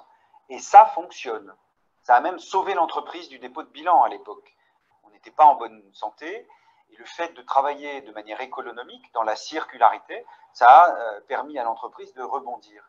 C'est ce qui me fait répondre à cette personne qui m'opposerait ce que vous m'avez opposé. Tant que vous n'aurez pas testé, tant que vous n'aurez pas essayé l'économie, vous ne pourrez pas faire des phrases vous-même en expliquant que ça ne marche pas. Parce que la seule raison pour laquelle notre modèle ne serait pas reproductible, ça serait simplement parce qu'on n'aurait pas essayé de le reproduire. Vous savez, on fait des choses beaucoup plus compliquées que ce que nous avons fait ici, nous, dans le monde. Hein, on construit des systèmes électronucléaires, des super centrales, des avions qui dépassent le mur du son, et on ne serait pas capable de tenir compte de la réalité du vivant dans notre travail. C'est juste qu'on ne s'est pas posé la bonne question. Hein. Voilà pour le petit témoignage d'Emmanuel Druon. Alors, je vous invite à, si vous avez aimé son petit discours, il a fait plusieurs livres. Vous pouvez trouver à la FNAC ou dans une librairie. C'est Emmanuel Druon de Pocheco. En 2015. Donc pour moi, aujourd'hui, l'attitude, la question qu'on se pose, j'espère que chacun doit se poser, c'est quelle attitude en gros adopter face à ces enjeux de transition. Pour moi, il n'y a que 2 réponses possibles. Soit on peut anticiper, parce que vous avez encore la possibilité d'anticiper et d'agir à votre rythme. Vous l'avez vu, les contraintes touchent encore quand même assez peu les entreprises.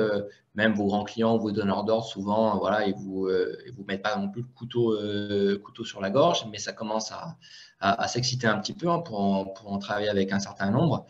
Et si vous faites ça, c'est sûr que vous allez développer des démarches RSE en prenant un peu plus de plaisir que si vous devez le faire avec le couteau sous la gorge. Et donc, moi, le conseil que je donne, c'est ne pas attendre justement d'être contraint pour y aller. Profiter de l'occasion, que vous avez le temps d'aller doucement, en tout cas, il faut aller le plus vite possible, mais de le faire à votre rythme, parce que c'est que comme ça que vous allez pouvoir faire les choses proprement, bien, en impliquant les gens, en prenant et en avançant progressivement, parce que c'est des démarches de toute façon de long terme. Pocheco, donc Emmanuel, ce qu'il n'a pas dit, c'est 20 ans d'action, d'investissement progressif, mais c'est quand même 10 millions d'euros d'investissement qu'il a mis en place.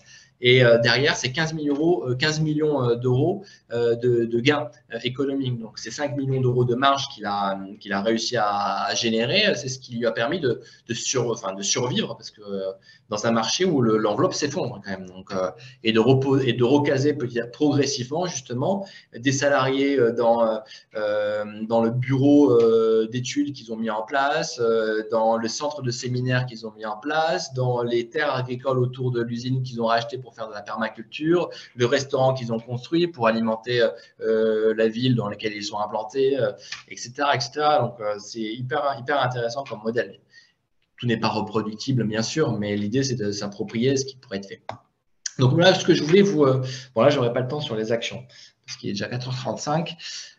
Juste, je voulais vous montrer une action sur la mesure du bilan carbone. Vous l'aurez, je vais revenir. En gros, le bilan carbone, c'est quoi? Ça permet en gros de prendre tous les flux qu'il y a dans votre entreprise, les déchets, les achats, le transport des salariés, le transport de marchandises, l'électricité, le chauffage, le déplacement professionnel, tout ça, on catégorise les flux qu'il y a dans votre structure et on va associer à chacun de ces flux, en collectant des données, un volume d'émissions de CO2. Donc, ça vous permet, le bilan carbone, de mesurer le volume d'émissions de CO2 que vous générez de par votre activité à l'année. Donc, c'est ça la base du bilan carbone. Et je vais vous montrer qu'il y a des aides aujourd'hui qui existent pour vous lancer sur le projet. Et puis, sur l'impact du numérique, bon, ça, je vais passer. Je vous enverrai de toute façon la présentation. Il y a plein de choses que je vous ai dit. Bon, juste peut-être vous arrêter sur vos serveurs qui peuvent consommer beaucoup d'énergie. Il y a un petit outil qui peut savoir si votre serveur il consomme beaucoup ou pas beaucoup. Et je vous ai donné même des solutions de serveurs plus écologiques. Bon, plein de petites solutions aussi. Je vous ai mis, il y a plein de solutions. Et moi, la question sur la partie sociale, sur l'engagement, nous, la recommandation qu'on fait aux entreprises qui veulent travailler l'aspect marque employeur, c'est à un moment donné, il faut que vous compreniez c'est quoi les leviers d'engagement de vos salariés. Et alors, nous, on en a identifié 17. Donc là, je suis rentré un peu dans le détail. C'est là que peut-être vous allez retrouver aussi certains données qu'il y a dans EcoVadis, notamment respect dans l'éthique des affaires. Donc là, c'est une traduction, nous, encore plus opérationnelle de l'axe social. Donc là, je vous ai donné encore plus sur comment on le travaille, nous.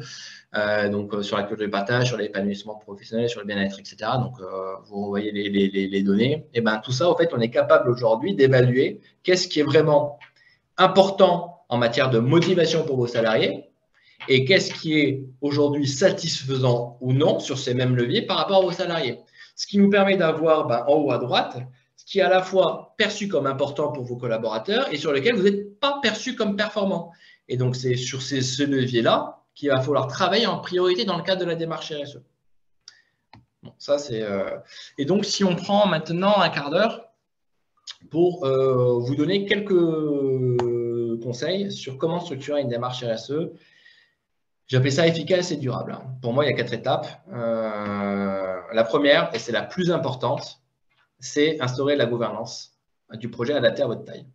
Clairement, 100% des démarches RSE qui disparaissent dans la nature au bout de quelques mois, c'est parce qu'il n'y a pas eu une bonne gouvernance en amont du projet. Et une bonne gouvernance du projet quand on est une PME, c'est quoi? C'est avoir quelqu'un qui a la casquette RSE. Ça ne veut pas dire qu'il passe 50% de son temps sur ça, mais c'est juste qu'il a le rôle de chef d'orchestre, donc d'animer la démarche en interne. D'associer à cette personne un comité qui est représentatif un peu des principaux métiers clés de l'entreprise, pour faire en sorte que la démarche RSE que vous allez travailler puisse s'intégrer dans les métiers et au quotidien des gens. Sinon, le risque, c'est d'avoir un truc RSE qui soit complètement déconnecté de l'entreprise et donc ça n'a aucun intérêt. Et 3, c'est dans ce comité-là d'avoir un sponsor de la direction ou quelqu'un ou le dirigeant qui appartient à ce comité-là et qui va permettre d'orienter aussi dans les décisions stratégiques et de faire en sorte que la démarche RSE vienne nourrir la stratégie de l'entreprise. Si vous êtes multi-site, c'est d'avoir un ambassadeur par site. Et le conseil que je donne souvent, moi, c'est d'associer à ce comité un alternant ou un stage qui va permettre justement de prendre un peu de temps pour faciliter l'appui du comité sur la mise en œuvre de la démarche. Ça, franchement, déjà, si vous avez ça en partant, c'est la base. Hein. Moi, bon, j'ai appris aussi au fil des années. Aujourd'hui, je ne commence pas de mission si la gouvernance du projet n'est pas claire. Parce que sinon, on va perdre de temps. Enfin, moi, je vais perdre mon temps et vous allez perdre du temps parce que dans 6 mois, il n'y aura rien tout ça va s'arrêter. Donc, ça, c'est hyper important. Ensuite, une fois que vous avez la gouvernance, on va dire que l'histoire commence. Hein. Là, qu'est-ce qui se passe? Pour faire une bonne démarche, il faut faire un état des lieux.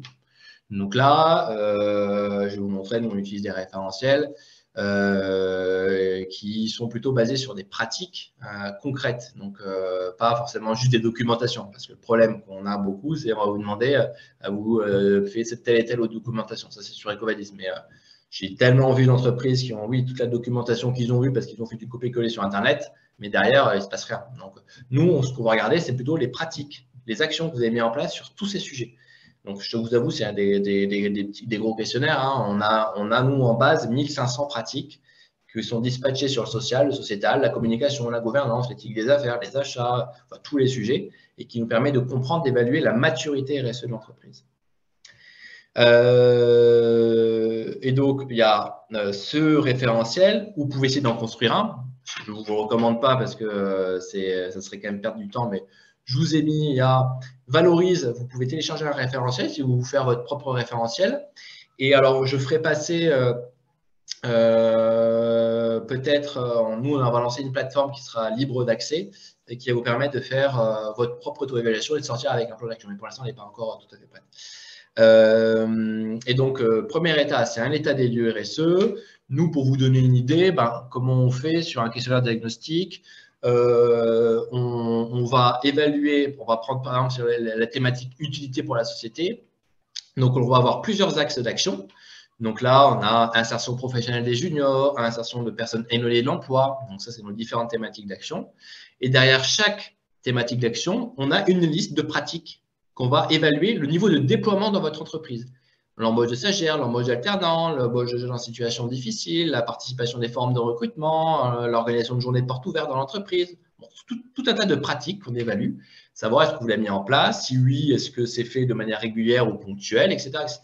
Donc tout ça, imaginez sur tous les sujets, ça nous permet d'avoir pour vous une cartographie hyper exhaustive de toutes les pratiques qui sont aujourd'hui faites déjà en matière de RSE dans l'entreprise, donc sur lesquelles vous allez pouvoir valoriser, sur lesquelles vous allez pouvoir vous appuyer et identifier tout un tas de pratiques que vous n'avez pas encore mis en place.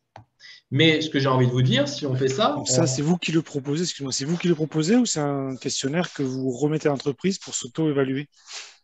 Alors, je vais vous montrer un programme qu'on fait pour BPI France, dans le cadre du programme BPI France. On le fait en 2 temps parce que moi, mon sujet, c'est de vous rendre autonome ensuite. Et donc, on a une première phase où on vous envoie un questionnaire que vous appropriez avec les équipes, vous le remplissez. Et ensuite, vous avez un consultant qui vient chez vous. Et sur une journée, sous forme de petite interview, on va compléter ensemble les sujets, on va vous répondre à vos questions. Parce que des fois, il y a des actions, vous n'êtes pas forcément bien cerné le domaine, donc on vous explique. Et l'idée, c'est qu'à la fin, l'évaluation qu'on vous propose, vous soyez à l'aise avec et sur lequel vous avez tout bien compris. Donc, ça fait en 2 temps pour qu'il y ait une espèce d'acculturation autour du sujet. Et donc, moi, après, mais ça dépend. Après, il y a d'autres, tout le monde ne fait pas ça. Nous, le sujet, c'est de faire des référentiels qui soient adaptés à votre taille. C'est-à-dire que je n'ai pas le même référentiel quand je travaille avec une entreprise qui a 10 salariés qu'une entreprise qui a 200 salariés. Et je n'ai pas le même référentiel si j'ai une entreprise qui fait des jambons ou si j'ai une entreprise qui fait des logiciels. Donc, on essaye de sectoriser au plus possible. Et j'ai envie de même dire, et donc là, bon, ça, c'est les travaux aussi qu'on mène, et on ne va pas avoir le même référentiel si vous êtes propriétaire de vos bâtiments que si vous ne l'êtes pas.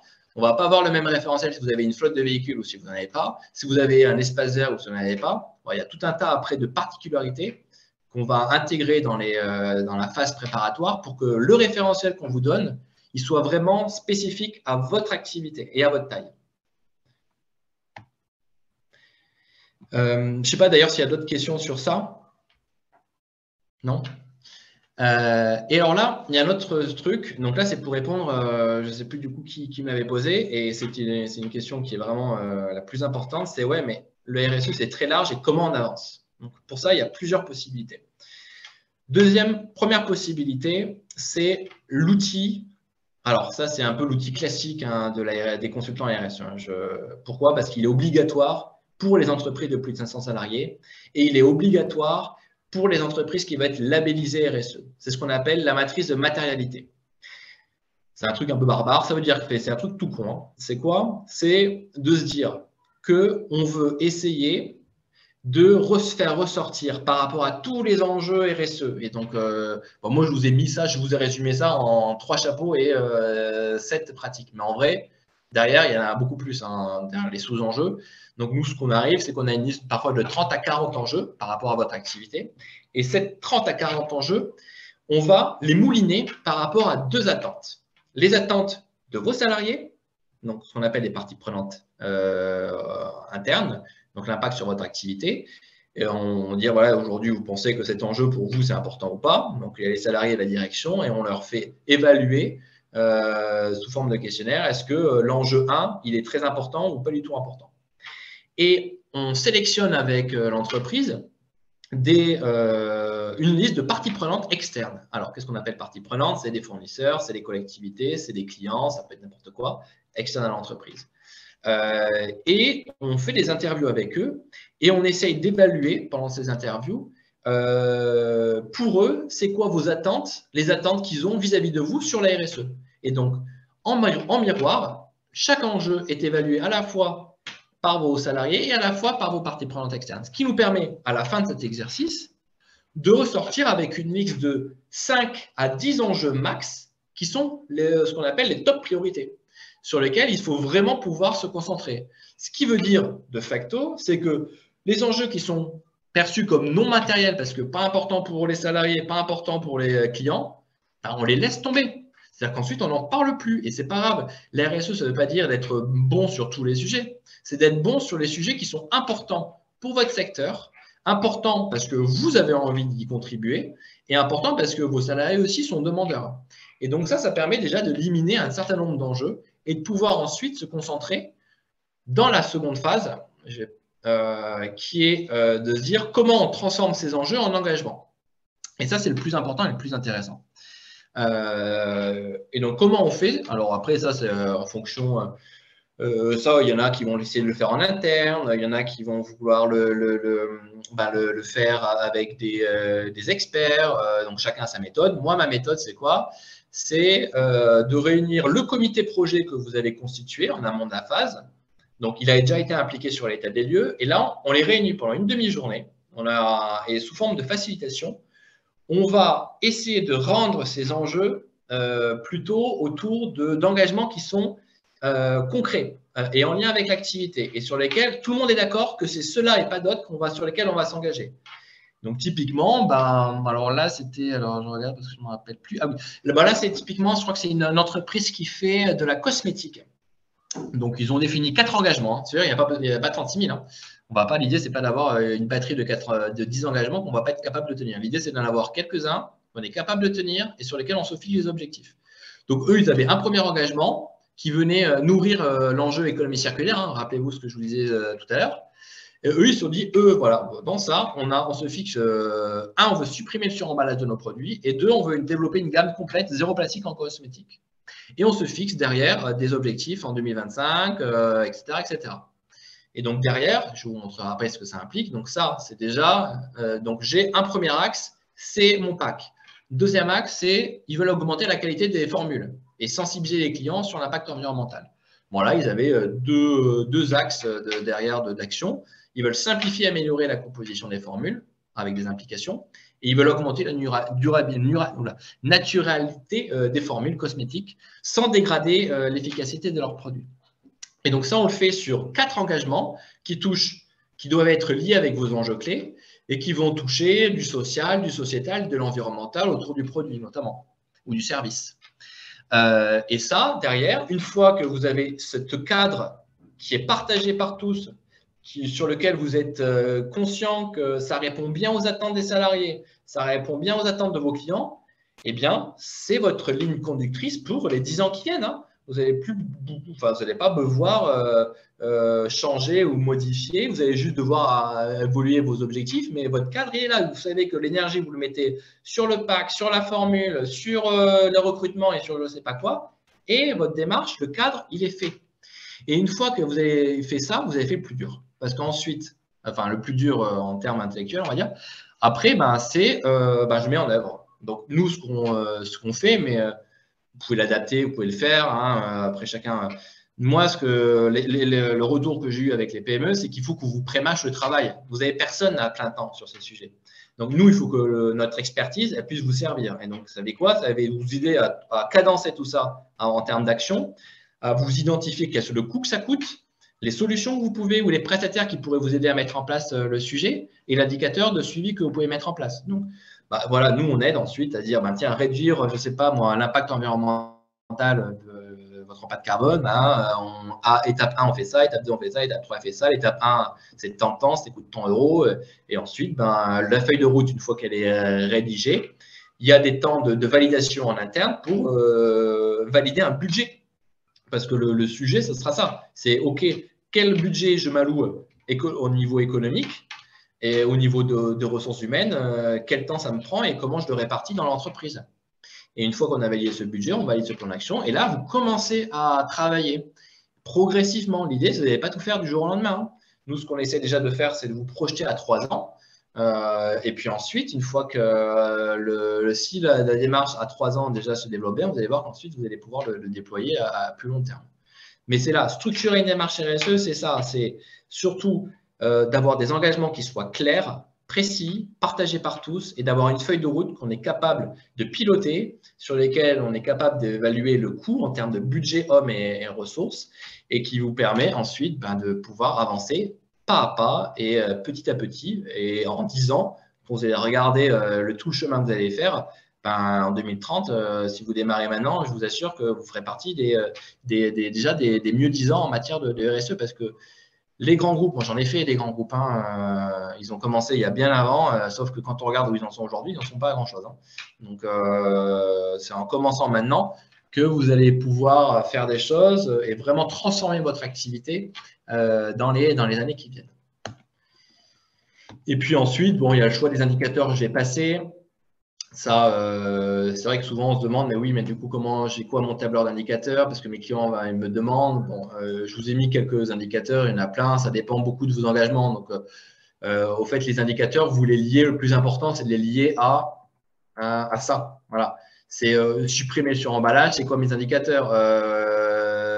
Là, on a supprimer sur la naturalité, ça veut dire quoi comme indicateur? Donc, tout ce travail d'indicateurs, il ne faut pas qu'il y en ait 36 000. Hein. Si on en a 10, c'est déjà super, qui touche le social, le sociétal, l'environnement, le produit, ça suffit. Mais c'est le plus important parce que si vous n'avez pas les bons indicateurs, en fait, après, on fait des trucs, on ne sait pas si c'est bien ou si c'est pas bien. Typiquement, si demain, vous avez un engagement, moi, je sais que je suis pas, moi, un des trucs, c'est mon dada, mais c'est d'essayer que toutes les entreprises qu'on peut accompagner dans le groupe s'engagent. Un des engagements, c'est de s'engager sur la question de la neutralité carbone. Parce que pour moi, c'est l'enjeu qui touche tout le monde. Donc, il faut pouvoir essayer de faire des choses. Mais bon. Donc, typiquement, ce qu'on va essayer de mesurer, c'est année après année, c'est ce qu'on appelle la décarbonation du chiffre d'affaires. Donc, est-ce que année après année, le volume de CO2 que l'on émet par rapport au chiffre d'affaires, sur le chiffre d'affaires que l'on développe, est-ce qu'il arrive à diminuer? Et donc, est-ce qu'on arrive à découpler croissance et carbone? Après, il y a plein de choses à faire. Et après, bien sûr, le plus important, et ça, c'est parent pauvre de toutes les entreprises, grosses, petites, moyennes, tout ce que vous voulez, c'est la communication. Communication en interne. Comment je fais en sorte que ce que je fais, j'implique, je sensibilise mes salariés pour que les salariés aussi puissent être partie prenante de la démarche. Parce que plus vous aurez des salariés qui seront partie prenante, et plus ça sera facile du coup d'avancer parce que chacun mettra sa pierre à l'édifice. Donc, il y a plein de choses. Il y a des outils aujourd'hui, des assos qui font des challenges comme Ma Petite Planète, c'est hyper sympa. Moi, je l'ai mis en place dans la boîte, ça a été super en termes d'émulation. C'est des challenges par équipe, on gagne des points, on sait à la fin, un petit apéro sympa avec le petit remise de trophée pour l'équipe qui a eu le plus de points. Des ateliers de sensibilisation. Et là, vous avez sur tous les sujets, notamment les fresques pour démarrer, voilà, c'est simple. Et puis après, vous pouvez faire des outils de communication dans les newsletters. Enfin, il y a énormément de choses. Et puis, le rapport pour en externe. La question, c'est aujourd'hui, pourquoi parfois vous vous dites que c'est plus simple de faire un label ou de faire une certification? Parce que vous avez du mal à structurer ça. Donc, il faut à chaque fois expliquer, tiens, je fais ça, je fais ça, je fais ça. Mais vous faites, une fois que vous avez votre cadre de la démarche, transformez ce que vous avez fait dans un petit rapport sympa avec des photos des collaborateurs, le mot du dirigeant, description des actions par engagement. Vous avez votre démarche, votre rapport RSE digne d'un grand groupe, mais en plus simple, en plus sympa, quelque chose que vous mettez sur Internet, que vous mettez dans les appels d'offres, que vous pouvez mettre d'ailleurs sur EcoVadis. C'est une pièce qui peut vous demander. Et ensuite faire le lien ou compléter le lien. Mais tout ça pour avoir un beau rapport, un rapport un peu sympa, un peu vivant, il faut structurer la démarche. C'est tout le sujet et qui est vraiment pas compliqué aujourd'hui pour le faire. Sauf que déjà, il y a tellement de sujets, on est tellement pris par plein de choses que c'est vrai que c'est dur de dire, bon, ok, je vais prendre du temps un petit peu pour pouvoir structurer tout ça. Est-ce qu'il y avait des questions déjà sur la partie structuration de la démarche? Bon, j'aurais qu'il reste 5 minutes, mais n'hésitez pas, c'est vraiment important cette partie-là. Je suis allé vite, à 1h30, c'est challenging. Non? Ce qui m'intéressera, ce sera d'avoir les slides pour les relire à tête reposée et voir les grands chapitres. C'est structurer ça pour ma part. Ouais, pas de souci. J'enverrai le. Ce que je voulais aussi vous parler dans le partie financement. Donc, vous avez 2 types de financement possibles aujourd'hui en France. Vous avez des financements qui vont vous aider à vous payer du conseil, en gros, pour vous aider à faire tout ce qu'on s'est dit. Donc, structurer une démarche RSE qui soit demain labellisable, qui puisse vous aider à améliorer EcoVadis, etc., etc. Et l'autre financement que vous allez avoir, c'est les plus nombreux. C'est une fois que vous avez structuré votre démarche RSE, votre plan d'action, c'est financer la mise en œuvre. Donc, et je vais vous présenter sur les deux. Donc, sur la partie RSE, aujourd'hui, on va dire que j'ai la chance, de par l'expérience que j'ai depuis 10 ans avec BPI France, c'est qu'ils me font confiance, ils me délèguent en gros un dispositif qui est la suite un peu de ceux qui veulent aller plus loin que la sensibilisation. Ils le financent à 30% et vous avez accès à un programme en collectif avec une dizaine de PME et en individuel avec un consultant qui vient chez vous sur former votre comité RSE sur 1 an. Donc, ça, c'est monter en compétences sur les questions de marque employeur, de transition écologique, de communication, de labels. On fait intervenir engagé RSE, on fait intervenir les labels, Bicorp notamment, dans le cadre de ce dispositif. Et donc, ça, c'est bien pour partager les bonnes pratiques et d'avoir accès à tout un tas de solutions qu'on fait intervenir. Et donc, il y a 2 personnes par entreprise qui peuvent assister à chaque fois à ces modules de formation. Et plus important, c'est que vous avez accès à un consultant qui vient faire vos diagnostics, qui vient réaliser vos engagements, votre feuille de route, vos indicateurs, vraiment structurer votre démarche dans les 6 mois qui suivent le lancement. Donc là, on a un lancement prévu le 30 juin, ce qui fait que vous avez… le 30 juin, c'est le lancement. L'accompagnement démarre, on va dire, en septembre. Et la fin de l'accompagnement, c'est-à-dire que votre démarche, elle devrait être structurée aux alentours de décembre 2022. Bon, et en plus, vous avez tout un tas d'outils à disposition. Une newsletter quand vous recevez tous les RSE, vous recevez tous les 15 jours, tout un tas de chartes pour EcoVadis, parce qu'on sait que c'est chiant à faire et que ça n'apporte pas forcément beaucoup d'intérêt. Donc, ça vous avez accès à pas mal de documentation prête à l'emploi, un challenge entre entreprises pour vous obliger un peu à agir de manière ludique avec sur 2 mois. Et à l'issue des 2 mois, en gros, l'entreprise qui a mis en place le plus de choses, il gagne une journée d'accompagnement, etc., etc. Et donc, en gros, c'est 8 jours à peu près d'accompagnement qui sont répartis essentiellement sur les 6 premiers mois. Ça ne vous prend jamais plus d'une journée par mois. Ça, on sait que c'est compliqué pour une PME. Il ne faut pas que Il ne faut pas que sur les 6 premiers mois au début, ça vous prenne beaucoup plus qu'un jour. Donc, c'est vraiment fait pour les TPE-PME. Hein. C'est un dispositif que j'ai lancé en 2013. On a 300 entreprises qui sont passées sur ce dispositif, donc qui fonctionne très bien. Et alors, le coût, ça, c'est un deal qu'on a avec BPI-France. Un prix TPE à moins de 20 salariés à 3 500 € après prise en charge, donc vraiment accessible, sachant que vous pouvez ensuite le prendre en charge aussi par vos OPCO. Et pour les PME, ça commence à partir de 6 000 €, donc avec toujours une prise en charge de 30% par BPI France, donc c'est à partir de 4 200 € hors taxe pour l'intégralité de l'accompagnement et la formation avec possibilité aussi de prendre en charge par l'OPCO. Donc ça, c'est le dispositif aujourd'hui qui est porté par l'État, sur lequel nous, on opère et qui permet à toutes TPE-PME de structurer à moindre coût une démarche RSE et d'impliquer les équipes et de les former. Ça, c'est la partie, ce que je vous disais, en amont. Bon, il n'y en a pas beaucoup. Sur la partie en aval, c'est là où vous avez pas mal d'aides. Par contre, c'est sur la mise en œuvre. Donc, vous avez l'aide ADEME, tremplin pour la transition écologique. Donc, sur ça, vous avez, alors je ne sais pas après le type s'il y a des services ou de l'industrie, pour le monde industriel, production de chaleur et de froid, vous avez pas mal de choses, que ce soit bâtiment industriel ou agricole, de la pompe à chaleur, du solaire thermique, etc. De la chaudière avec des subventions assez intéressantes. Vous avez aussi tout ce qui est économie circulaire et gestion des déchets. Récupération d'eau de pluie, diagnostic pour les emballages, diagnostic pour la prévention des déchets, composteur, réparation, broyeur, enfin, tout ça des subventions sur ça pour l'achat d'équipements. Et vous avez tout ce qui est éco-conception aussi, affichage environnemental, écolabel européen, affichage environnemental, labellisation numérique responsable. Donc ça, bon, ça a été diminué malheureusement cette année par rapport à l'année dernière, mais bon, il reste encore quelques trucs. L'autre sujet qui est hyper intéressant, c'est toujours BPI France et l'ADEME, c'est vous aider à mettre en place une démarche de décarbonation pour les TPE-PME, quel que soit votre secteur d'activité, avec une prise en charge plus importante là, que les 30% qu'on a pour la RSE. Là, on a 60% du coût.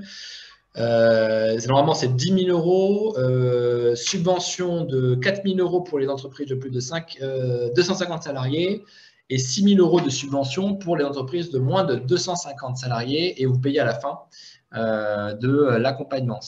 Franchement, c'est un super programme. Vous avez le bilan carbone, vous avez un atelier de sensibilisation, vous avez la définition de votre feuille de route décarbonation avec la modélisation des économies carbone que vous allez générer année après année. Et autre point que je voulais revenir vers vous, c'est un site qui existe, je ne sais pas si vous le connaissez, mais qui vous permet, en fonction de votre SIRET, de votre localisation, d'identifier un peu toutes les aides. Alors là, sur tous les sujets qui existent, que ce soit sur la CARSAT, sur les problématiques sociales, etc. En tout cas, voilà, il y a cette aide pour les entreprises qui peut vous aider plus facilement à rechercher les subventions utiles aussi au niveau de votre région. Voilà, j'ai réussi à tenir le timing. J'ai parlé un petit peu vite, mais en tout cas, j'espère que ça a éclairé pas mal de points. L'idée, c'était vraiment de vous introduire et de sensibiliser à un premier niveau en vous apportant un maximum de contenu en 1h30. Mais si besoin, donc je vous enverrai bien sûr la présentation et vous avez mon mail, mon téléphone pour ceux qui seraient intéressés pour poursuivre les échanges. Et est-ce que je peux prendre les questions encore s'il y en a? Je voulais te demander justement si tu avais un peu le temps. Déjà, merci beaucoup pour cette présentation très complète et je laisse le temps. Je laisse tout de suite si quelqu'un veut intervenir. Je peux prendre encore 2-3 minutes.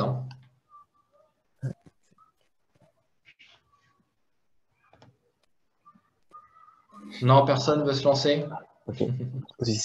Vu qu'il y a personne, j'en profite pour préciser le fait que justement, nous, on va collaborer avec Airtour au niveau de notre accélérateur RSE pour la partie diagnostic. Donc, c'est la plateforme dont Timothée parlait qui est pas encore opérationnelle, mais qui le sera bientôt. Ça pourra vous aider justement à avoir un premier point, à rassembler des informations pour avoir les informations, pour pouvoir diriger derrière aussi les actions prioritaires. Et voilà, enfin, pour le coup, je vous invite vivement à justement à rejeter un œil sur toutes les slides. J'imagine effectivement que ça fait pas mal d'informations d'un coup, mais voilà, c'est énormément de choses qui sont opérationnalisables et que Timothée, tu as très bien appliqué justement au PME tout en restant, comme tu le soulignais aussi, toujours en phase avec tout ce qui se fait en matière de RSE et par rapport aux lignes directrices de l'ISO 26 000. Donc voilà, n'hésitez pas à rejeter un œil sur tout ça et à contacter Timothée évidemment en cas de besoin.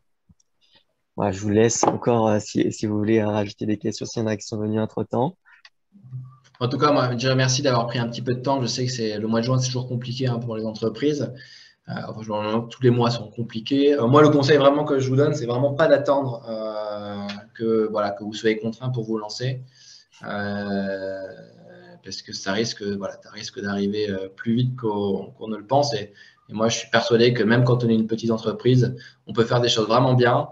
Mais pour ça, il faut se laisser le temps de mettre en place tout ça, de le faire à votre rythme, avec les bonnes personnes et d'en faire un projet vraiment collaboratif. C'est vraiment un sujet qui intéresse les salariés. Donc, il faut vraiment prendre le temps de les impliquer sans que ça prenne trop de temps.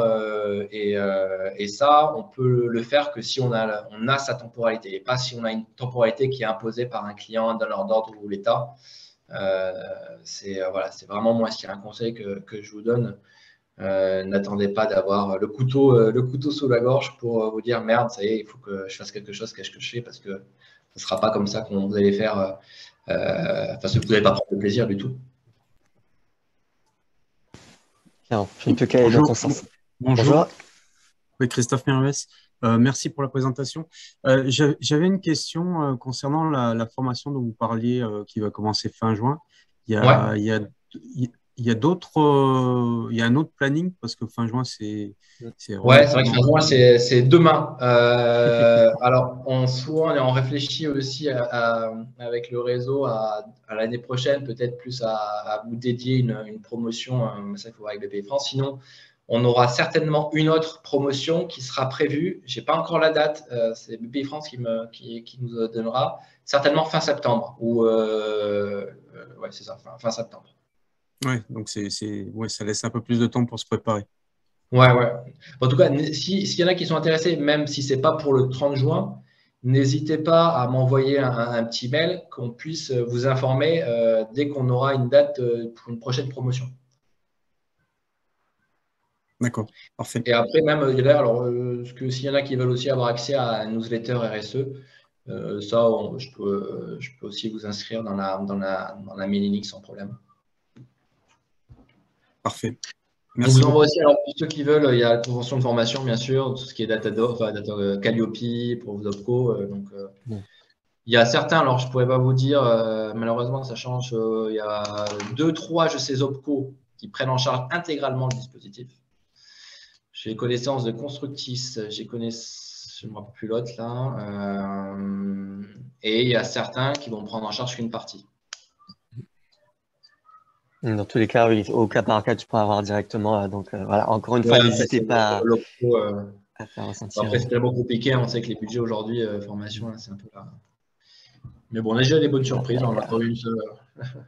Ouais, je sais pas. Des fois, on ne sait pas pourquoi ils prennent 100%. Parce que oui, des fois, il y a vu qu'il y a une partie conseil dans le dispositif. Il y a certains OPCO qui financent aussi 5 000 € de conseil par an par entreprise. Donc, si vous n'avez pas utilisé ce budget-là en conseil, du coup, vous avez l'intégralité du dispositif qui est pris en charge. Parfait. Est-ce qu'il y avait d'autres questions? S'il y a des questions sur la partie carbone, je pourrais aussi vous aiguiller sur l'obtention des subventions. Regardez bien l'ADEME parce que bon, là, j'ai moins de liens avec eux sur ce volume, sur la partie transition écologique. S'il y a des choses sur des investissements que vous avez pensé faire pour aller sur le site, là, je vous conseille vraiment de vous dépêcher parce que ça sera fini en la fin 2023. Il y a 4 fois moins d'aide à peu près par rapport à 2022 sur ce volume-là. Et le diag décarbonation. Ouais. Je vais avoir une question un peu précise sur la partie éco-conception. Ouais. Bon, ça, c'est un sujet qui m'intéresse particulièrement.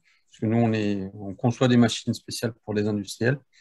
Et je pense que dans les cahiers des charges, il va y avoir de plus en plus des demandes pour gérer les consommations des équipements, réduire les consommations, et puis aussi ce dont vous parliez, recycler les équipements ou être capable de les faire vivre sur plusieurs cycles, entre guillemets. Sauf que bon, là, ça se demande un savoir-faire particulier. Et donc ça peut rentrer, j'ai vu, dans des programmes subventionnés. Et Ouais. on peut aussi former son personnel parce que en fait, ça veut dire qu'il y a aussi un savoir-faire particulier qu'il faut acquérir.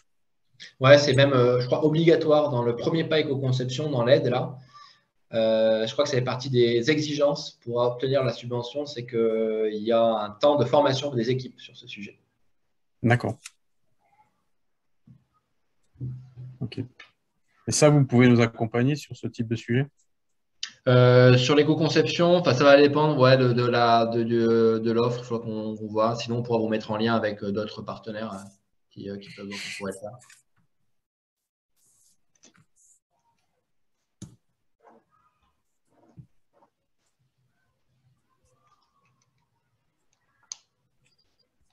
Est-ce qu'il y a d'autres questions pour terminer?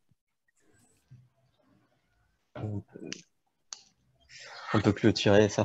De tous les cas, pardon, encore une fois, vous aurez accès à toutes les informations à mon mail, au numéro et au contact de Timothée qui vous transférera les slides. Et tu veux ajouter quelque chose? Information parce que je l'enverrai pour. Alors, j'ai pas eu le temps de passer la partie Green IT, mais donc je ne mettrai pas par pièce jointe. Ça sera un lien d'un téléchargement, mais qui a une durée de vie limitée.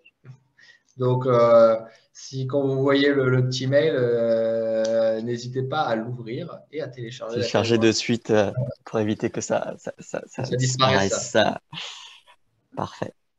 Très bien. Bah, écoute, Timothée, je te remercie à nouveau énormément pour cette présentation. Merci à toutes les personnes qui ont pris leur temps pour assister à ce webinaire. Et il me reste à vous souhaiter une bonne fin de journée à tous. Merci à toi pour l'invitation. Et merci à vous pour la présentation. Au revoir.